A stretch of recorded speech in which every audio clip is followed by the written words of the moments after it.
Hello friends, CSC exam India पर आपका स्वागत है। दोस्तों, उत्तर प्रदेश समान ज्ञान के अंतर्गत हम लोग पढ़ रहे हैं चैप्टर नंबर 5 जो कि उत्तर प्रदेश के इतिहास से संबंधित है। आज हम लोग चैप्टर नंबर 5 का पार्ट 3 पढ़ेंगे, जिसमें उत्तर प्रदेश का आधुनिक इतिहास पढ़ेंगे। इससे पहले हमने चैप्टर नंबर 5 में पार्ट 1 पढ़ाया है, जिसमें उत्तर प्रदेश का आपका प्राचीन इतिहास है। पार्ट 2 में आप देखेंगे उत्तर प्रदेश का मध्यकालीन इतिहास। आज हम लोग आधुनिक इतिहास देखेंगे उत्तर प्रदेश का।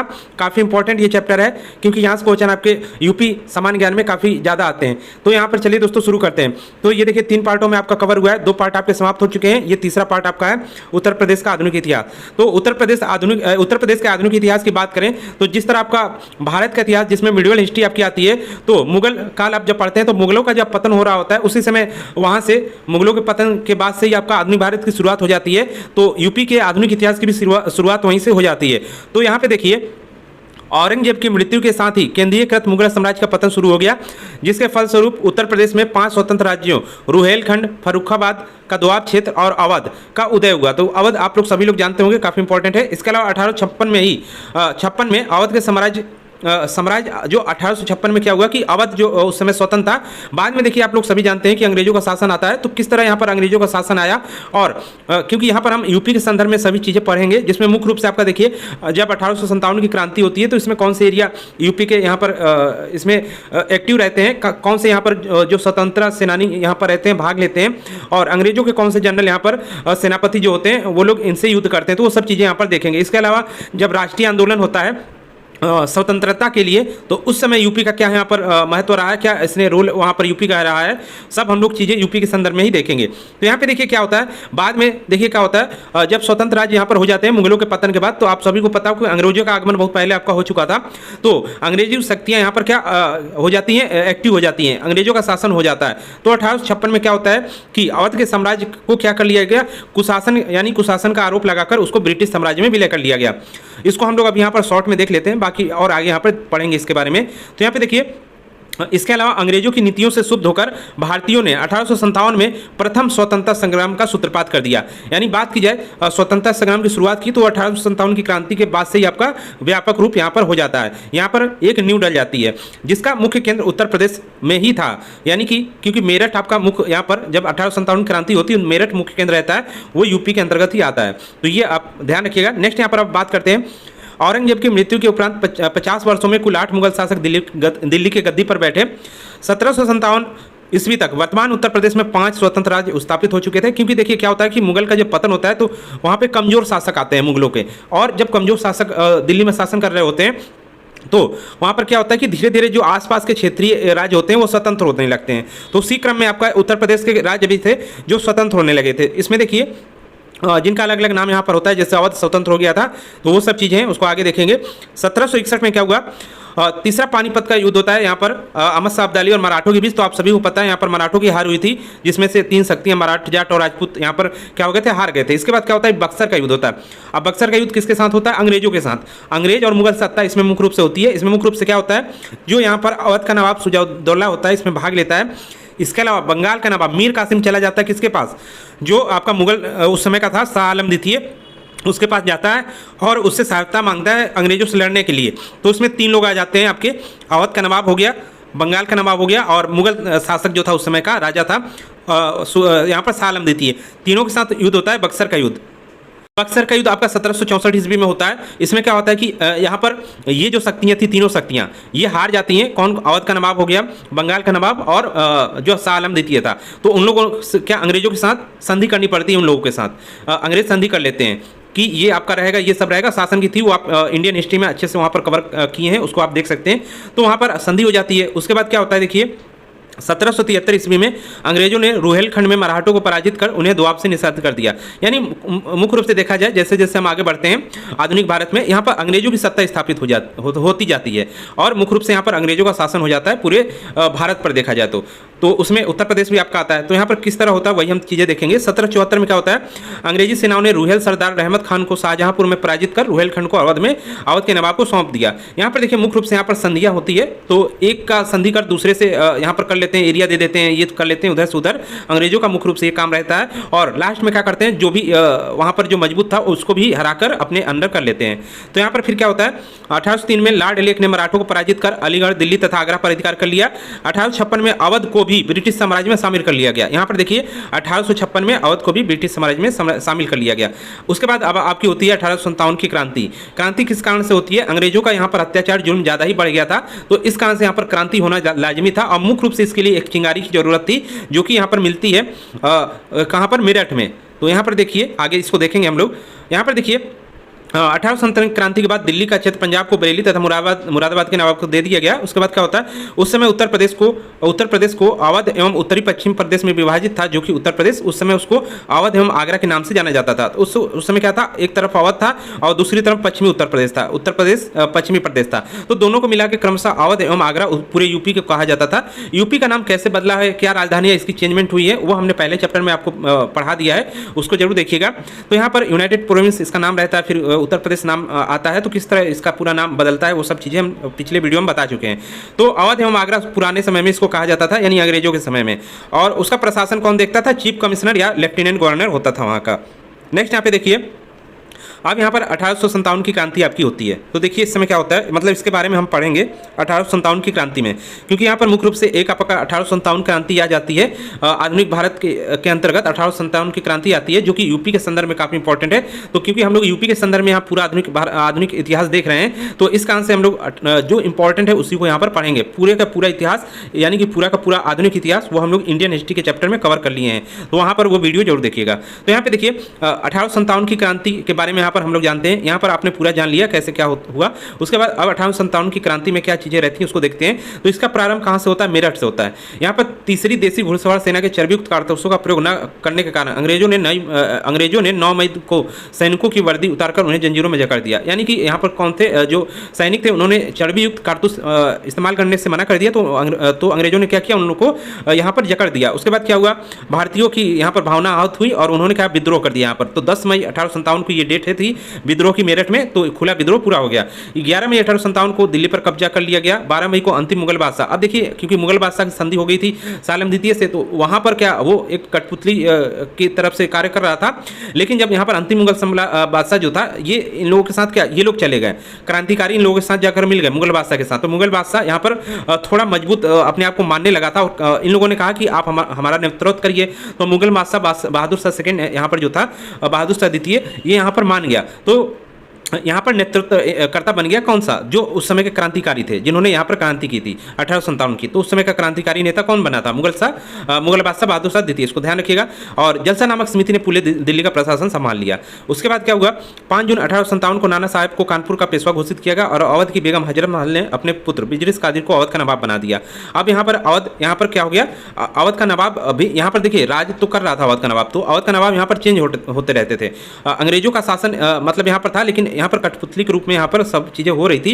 लेकिन फिर भी एक प्रकार से ये स्वतंत्र रूप से अभी भी वर्क कर रहे थे। पूरी तरह अभी भी अंग्रेजों का पूरा यहाँ पर कब्जा नहीं हुआ था, वो आगे हो जाता है। तो वो चीज़ें अलग से हम लोग पढ़ेंगे यहाँ पर नेक्स्ट। यहाँ पर तो यहाँ पर देखिए अवध में क्या चल रहा होता है। तो अवध का यहाँ पर इतिहास पिछले वीडियो में हमने बताया था आपको, तो वो जरूर देखिएगा। अवध का किस तरह आपका यहाँ पर जो होते हैं अलग अलग नवाब आते हैं। तो उस समय देखिए यहाँ पर अवध की बेगम हजरत महल उस समय बनी होती है। वो अपने पुत्र, जब यहाँ पर क्रांति की हम बात करें, क्योंकि क्रांति के समय की चीज़ें यहाँ पर हम लोग पढ़ रहे हैं, तो उसका पुत्र बिरजिस कादिर अवध का नवाब वहाँ पर बना दिया जाता है बेगम हजरत महल के द्वारा। अब जून 1857 में जनरल बख्त खां के नेतृत्व में अंग्रेजी सेना के बीच भिड़ंत हुई। अब यहाँ पे देखिए जनरल बख्त खां कौन था, यहाँ पर जैसे ये आपका मुगल बादशाह पहले आपका नेतृत्वकर्ता बन गया था, लेकिन बाद में फिर जो क्रांतिकारी थे उनका नेतृत्वकर्ता मुख्य रूप से जनरल बख्त खां के हाथों में आ गया था। तो ये अब क्रांतिकारियों की तरफ से लड़ रहा था अंग्रेजों के विरुद्ध। तो अंग्रेजों और इसके बीच लड़ाई हो जाती है। अंग्रेजों द्वारा दिल्ली पर कब्जा कर लिया जाता है, क्योंकि यहाँ पर अंग्रेज काफ़ी यहाँ पर उनके पास आधुनिक हथियार भी थे। तो इस कारण से यहाँ पर ये लोग टिक नहीं पाते हैं और बहादुर शाह द्वितीय को बंदी बनाकर यहाँ रंगून भेज दिया जाता है, क्योंकि इसी ने यहाँ पर क्या किया था, इसको कहा था कि आप नेतृत्व करिए। तो इस कारण से इसको भी भेज दिया जाता है रंगून, यानी निष्कासित कर दिया जाता है। अब यहाँ पर पूरा दिल्ली किसके, अंग्रेजों के कब्जे में आ गया। अब रही बात जहाँ क्षेत्रीय अलग अलग, जहाँ से जैसे अवध में हो गया, अलग अलग जगहों पर जो भी क्रांतिकारी सक्रिय थे उनको क्या करना था, अंग्रेजों को उनको दबाना था। तो वही चीज़ हम यहाँ पर देख रहे हैं जो यूपी के संदर्भ में, जो यूपी के क्षेत्र में जहाँ पर क्रांतिकारी सक्रिय थे। तो यहाँ पे देखिए तात्या टोपे के नेतृत्व में विद्रोह जो हुआ, ग्वालियर रेजिमेंट ने 6 नवंबर 1857 को कानपुर कब्जा किया, लेकिन दिसंबर 1857 में सर कॉलिन कैंपबेल ने कानपुर पर पुनः कब्जा कर लिया। यानी कानपुर का नेतृत्व किसने दबा दिया? कैंपबेल। ये नाम ध्यान रखिएगा, काफ़ी बार ये क्वेश्चन आपका आया होगा। अलग अलग विद्रोह जहाँ पर हुए थे उनके नेतृत्वकर्ता जो थे अलग थे, इसके अलावा जो यहाँ पर जनरल थे यानी सेनापति थे, उन लोगों ने विद्रोह को दबाया, तो वो कौन थे? तो वो ध्यान रखिएगा, कानपुर का कैंपबेल यहाँ हो गया। इसके अलावा लखनऊ में सैनिक विद्रोह हुआ था, अवध की महारानी बेगम हजरत महल ने किया था तथा ब्रिटिश रेजिडेंसी पर कब्जा कर लिया था। नेक्स्ट यहाँ पर देखिए, झांसी पर सर ह्यूरोज ने 4 अप्रैल 1858 को पुनः कब्जा कर लिया। झांसी की रानी लक्ष्मीबाई अंग्रेजों के चंगुल से भागी तथा उन्हें तात्या टोपे के साथ मिलकर ग्वालियर पर कब्जा कर लिया। रानी लक्ष्मीबाई अनेक युद्धों में अंग्रेजों का पराजय करने के बाद ब्रिटिश जनरल ह्यूरोज से लड़ते हुए यहाँ पर मारी गई। तो झांसी में किसने क्रांतिकारी का आंदोलन मतलब नेतृत्व किया था? यहाँ पर झांसी में, यहाँ पर देखिए झांसी में मुख्य रूप से रानी यहाँ पर आपकी लक्ष्मीबाई थी, तो ह्यूरोज द्वारा ये पराजित कर दी गई। तो ये यहाँ पर हो गया। नेक्स्ट यहाँ पर देखिए, बनारस और इलाहाबाद पर कैप्टन नील द्वारा जून 1858 में कब्जा कर लिया गया। यानी कि जो इलाहाबाद में नेतृत्वकर्ता जो वहाँ पर थे क्रांतिकारी जो थे, वहाँ पर जनरल नील द्वारा क्या कर लिया गया? उस क्रांतिकारी को दबा दिया गया। नेक्स्ट यहाँ पे देखिए, यहाँ पर हम सब देखेंगे जो भी यहाँ पर क्रांतिकारी थे, कहाँ से कौन थे नेतृत्वकर्ता, उसको हम लोग यहाँ पर देखेंगे। तो यहाँ पे देखिए 1857 की क्रांति के बाद क्या परिवर्तन अब होता है? तो ये होता है कि 1857 की क्रांति के बाद ब्रिटिश क्राउन ने कंपनी के भारत पर शासन का अधिकार अपने पास ले लिया। यानी कि जो अभी अंग्रेज शासन कर रहे थे, अंग्रेज कौन आए थे? कंपनी आई थी अंग्रेजों की। कंपनी कौन? East India company. तो ईस्ट इंडिया कंपनी जो आई थी उस समय शासन कर रही थी। अब यहाँ पे जब क्रांति होती है तो क्या होता है कि ब्रिटिश क्राउन द्वारा सीधा शासन भारत का अपने हाथ में ले लिया जाता है। अब ये स्थिति मात्र यहाँ पर क्या रह गई थी? इसकी केवल क्या रही थी कि नियम कानून अब वहाँ से यानी कि इंग्लैंड के जरिए तय होने लगे थे। अब इसका केवल काम रह गया था यहाँ पर शासन, जो कि बाद में ये भी हट जाती है। पूरा का पूरा क्या हो जाता है कि इंग्लैंड द्वारा शासित होने लगता है भारत। तो वो चीज़ हम आगे यहाँ पर देखेंगे। तो अब क्या होता है कि जब ये क्रांति होती है उसके बाद क्या हो जाता है कि ब्रिटिश जो आधिपत्य था यानी EIC का था, यानी कंपनी का था, ईस्ट इंडिया कंपनी का आधिपत्य जो इस समय भारत पर चल रहा था, यानी इसी के सेनापति नियुक्त होते थे, इसी गवर्नर जनरल नियुक्त होते थे। वो अब क्या हो गया, यहाँ पर ब्रिटिश जो उस समय शासन था, ब्रिटिश साम्राज्य यानी कि इंग्लैंड के राजा के हाथों चला गया। यानी कि उस समय रानी थी वहाँ पर, तो इंग्लैंड के रानी के हाथों में चला गया पूरा का पूरा शासन भारत का।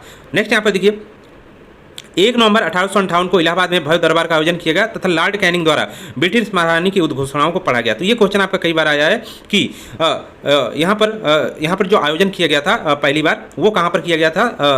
तो वो इलाहाबाद में किया गया था ब्रिटिश महारानी की उद्घोषणा पढ़ने के लिए। नेक्स्ट यहाँ पे देखिए 1858 में, नेक्स्ट यहाँ पर देखिए 1858 में 1858 में दिल्ली डिवीजन के उत्तर प्रदेश पश्चिमी प्रदेश को अलग कर दिया गया तथा प्रदेश की राजधानी आगरा से इलाहाबाद स्थानांतरित कर दी गई। तो ये आगरा से कहाँ चली गई? राजधानी इलाहाबाद। तो कैसे राजधानी आपकी इधर से उधर हुई है, कब हुई है, वो हम पिछले वीडियो में आपको बता चुके हैं यूपी की। तो 1858 में ही जब आगरा उसकी राजधानी थी तो वहाँ से क्या कर दिया गया? बदलकर इलाहाबाद कर दिया गया। तत्कालीन समय में उत्तर प्रदेश तथा अवध के रूप में बटे उत्तर प्रदेश को लेफ्टिनेंट गवर्नर तथा चीफ कमिश्नर अधीन कर दिया गया, जिसे क्रमशः आगरा तथा अवध के नाम से पुकारा गया। तो ये चीज़ें हम पहले ऊपर आपको बता दिए हैं। तो ये आपका यहाँ पर हो जाता है। नेक्स्ट आप देखिए, यहाँ पर प्रमुख विद्रोह आपके केंद्र होते हैं 1857 क्रांति के, वो देख लीजिएगा। और नेतृत्व क्षमता काफी इंपॉर्टेंट है, यहाँ से मैचिंग में आपके क्वेश्चन आते हैं, डायरेक्ट भी क्वेश्चन यहाँ से आपका आता रहता है, तो इसको जरूर देखिएगा। जैसे कानपुर का आपका कौन विद्रोह करता है? यहाँ पर जो थे विद्रोह केंद्र आपका कानपुर था, यहाँ पर नेतृत्वकर्ता कौन थे? नाना साहब थे। नेक्स्ट लखनऊ बेगम हजरत महल, झांसी की लक्ष्मीबाई हो गई, बरेली की खान बहादुर खान, फैजाबाद मोहम्मद मौलवी अहमदुल्ला, कालपी से तात्या टोपे, इलाहाबाद से मौलवी लियाकत अली, जनरल नील द्वारा जिसका यहाँ पर दमन किया दिया जाता है। तो ये सब ध्यान रखिएगा। मेरठ का कदम सिंह द्वारा यहाँ पर नेतृत्व किया गया था, मथुरा से देवी सिंह। तो ये आपके काफ़ी इंपॉर्टेंट नाम है जो कि यूपी से हैं। तो यहाँ पर यूपी के संदर्भ में ही हम पढ़ रहे हैं, बाकी पूरा आप नाम देखेंगे तो वो आपका इंडियन हिस्ट्री में देखने को मिलेगा। नेक्स्ट यहाँ पर देखिए, प्रदेश में राष्ट्रवाद या आंदोलन जो होते हैं उसको देख लेते हैं। राष्ट्रवाद की शुरुआत जो होती है और आंदोलन जो होते हैं आपके उसको देखते हैं अब। तो देवबंद आंदोलन देखिए, देवबंद आंदोलन मोहम्मद कासिम नौनौतवी के और रशीद अहमद गंगोही के नेतृत्व में होता है। 1867 में इसका राज्य के देवबंद उत्तर प्रदेश के इस्लामी मदरसे की स्थापना की गई तथा ब्रिटिश के खिलाफ जिहाद के उद्देश्य से दारुल उलूम तथा देवबंद आंदोलन की शुरुआत की गई।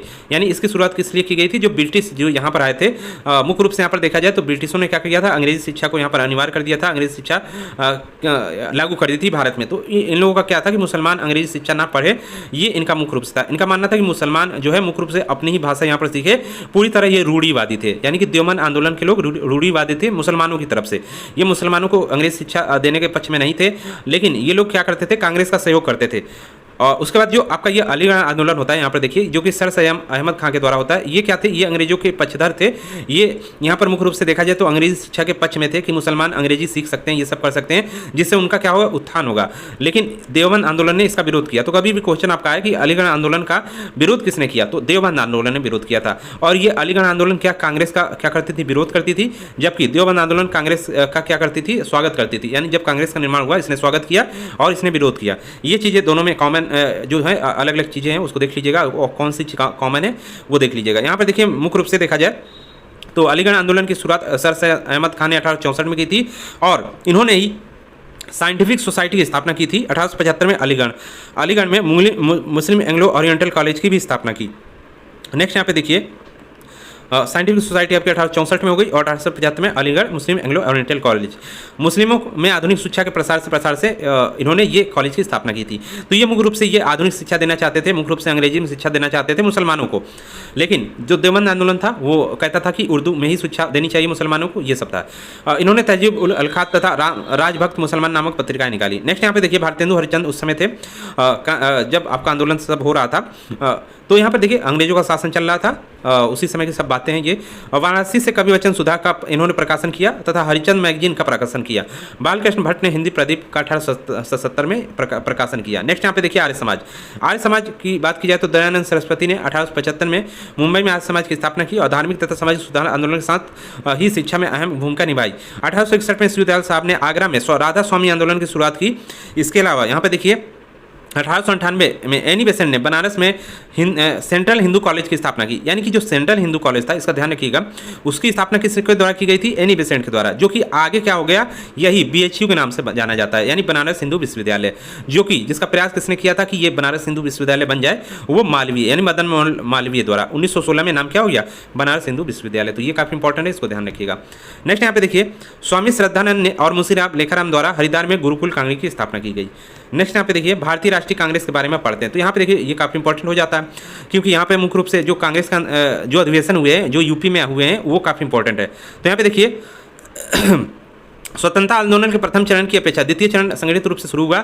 यानी 2 चरणों में आपका स्वतंत्रता आंदोलन होता है। पहला चरण होता है काफ़ी ये ढीला रहता है, लेकिन दूसरे चरण का काफ़ी रिस्पांस ज़्यादा रहता है। तो यहाँ पे देखिए, इस चरण की प्रथम घटना राष्ट्रीय कांग्रेस की स्थापना थी। यानी यहाँ पर देखिए, राष्ट्रीय कांग्रेस की स्थापना होती है। सेकंड चरण में आपका जो आंदोलन जो भी होते हैं, जिसका संगठन 1885 में अंग्रेजों के सिविल सर्वेंट एओ ह्यूम द्वारा किया गया था। एओ ह्यूम ने इसकी स्थापना की थी।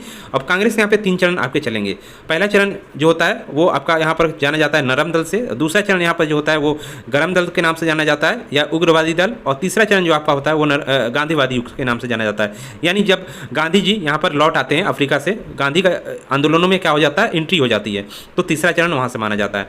मुख्य रूप से देखा जाए तो यहाँ पर 1885 से लेकर 1905 तक का जो काल रहता है आपका प्रथम चरण रहता है, और 1905 से लेकर 1915 तक का जो काल रहता है वो आपका द्वितीय चरण का रहता है, और 1915 के बाद से आपका तीसरा चरण शुरू हो जाता है।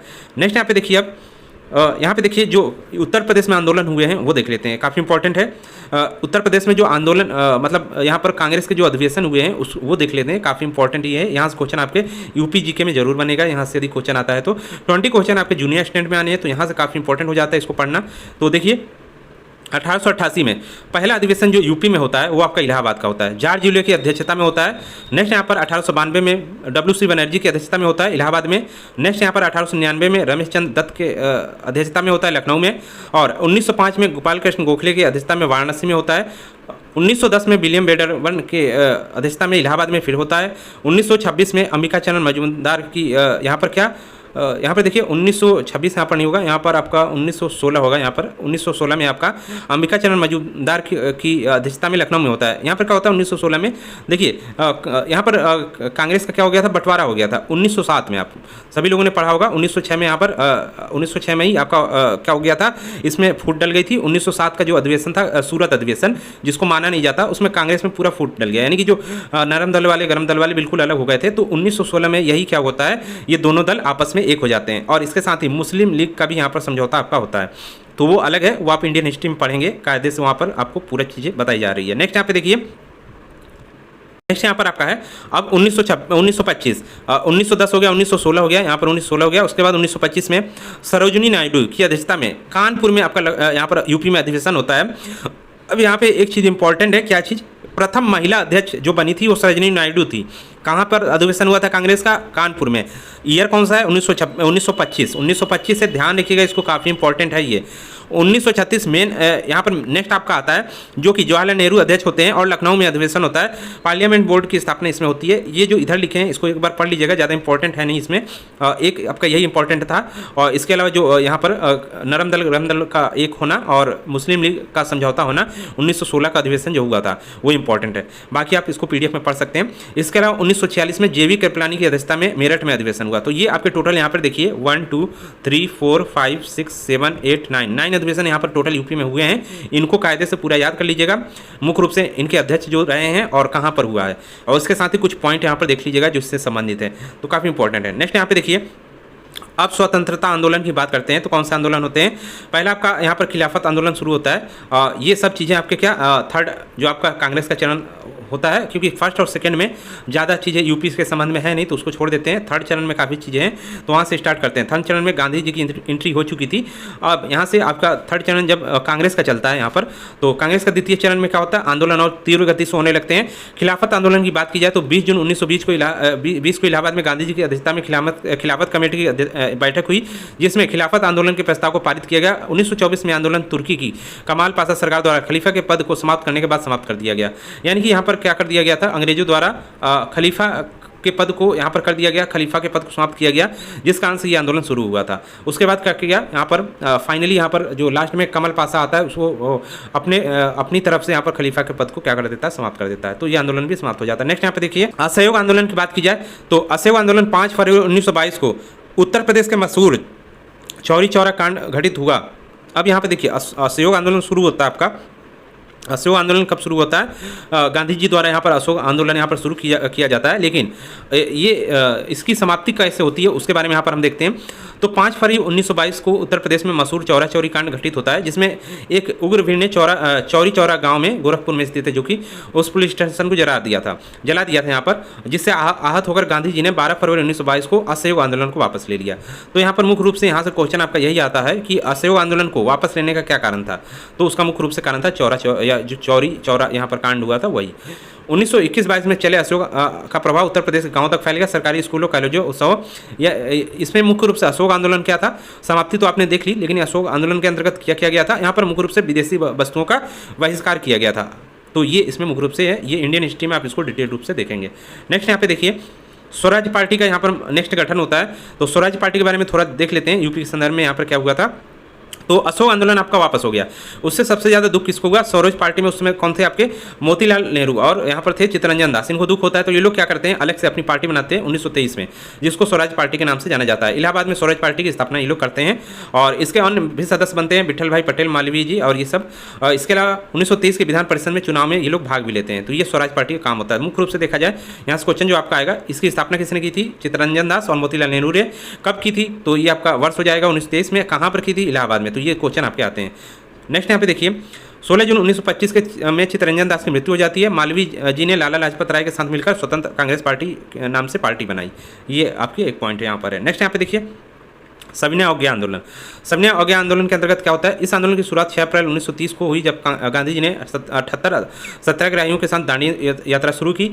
अब ये सविनय अवज्ञा आंदोलन भी आपके गांधी जी द्वारा शुरू की गई थी। इसमें क्या होता है कि ये लोग नमक कानून तोड़े, यहाँ पर जाकर दांडी यात्रा इन्होंने की और नमक कानून जाकर तोड़ा। इस आंदोलन में उत्तर प्रदेश के लोगों ने बढ़ चढ़कर भाग लिया। यहाँ की जनता ने अनेक प्रकार के करों से देने में मना कर दिया। यानी कि जब ये शुरू हुई थी, कर देना यहाँ पर मना कर दिया, कई लोगों ने मना कर दिया देने से कर। 1930 में सविनय अवज्ञा आंदोलन के दौरान जयप्रकाश नारायण एवं लाल बहादुर शास्त्री ने के सहयोग से जवाहरलाल नेहरू ने इलाहाबाद में करबंदी आंदोलन की शुरुआत की। तो ये करबंदी आंदोलन ध्यान रखिएगा किसने शुरुआत की थी। यहाँ पे देखिए, जयप्रकाश नारायण एवं लाल बहादुर शास्त्री के सहयोग से जवाहरलाल नेहरू ने यहाँ पर इलाहाबाद में करबंदी आंदोलन शुरुआत की थी।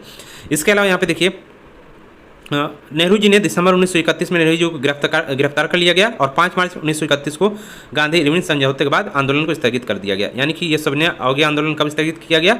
यहाँ पे 3 आपके गोलमेज सम्मेलन भी होते हैं। उससे पहले आपका गांधी जी का इरविन समझौता होता है 1931 में।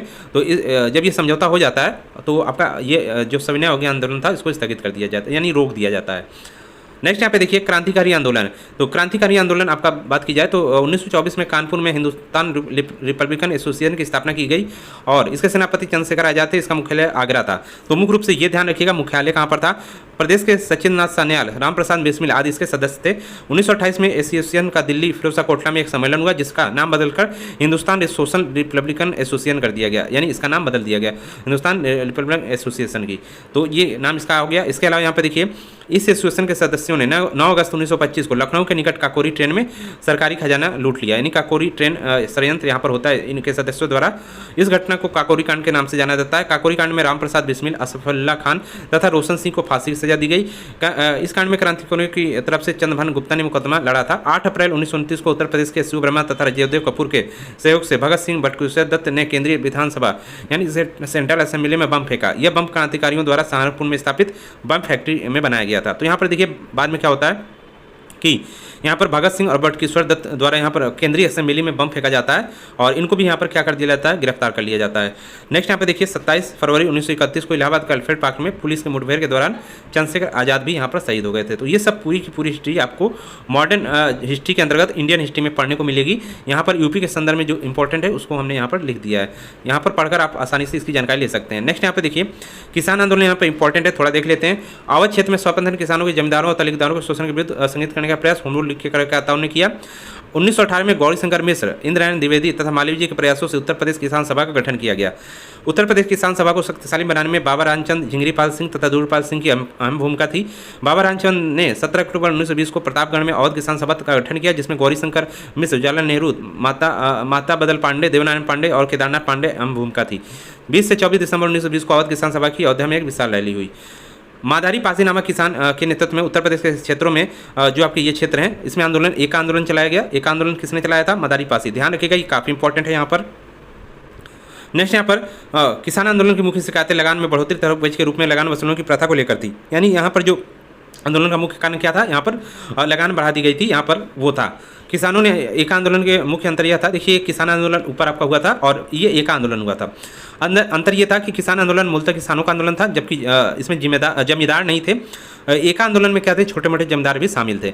ऐसे जमींदार जो बढ़े हुए लगान को बोझ से परेशान थे और सरकार से नाराज थे। इस कारण से ये एक आंदोलन आपका यहाँ पर हुआ था। एक आंदोलन कांग्रेस के अहिंसक आंदोलन के प्रति पूरी तरह प्रतिबद्ध था, यानी एक अहिंसक आंदोलन था। कांग्रेस क्या थी, अहिंसक थी।